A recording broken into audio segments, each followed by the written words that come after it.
Alam niyo ba kung anong prutas ito? Ito ay ang aratiles.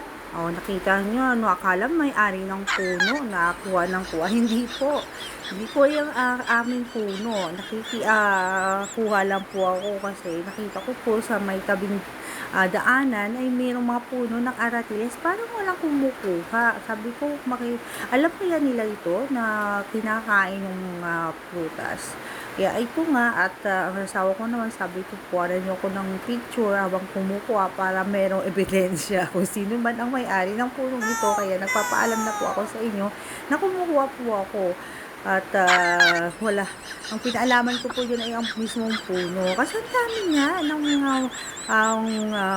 hinog nito at ang napakatamis kasi nitong prutas na ito. Alam niyo ba na maraming sustansya kahit kung makukuha sa may aratiles. O, tingnan niyo lang po sa Google, niyo lang po. Sa Google, makikita niyo po ano mga sustansya. Kaya tuwa po ako at inilagay ko pa po sa aking damit yung mga nakuha ko pong mga prutas. Kaya kung sayo na sayo po ako dahil marami ako nakuha. Ayan po, kung sino po may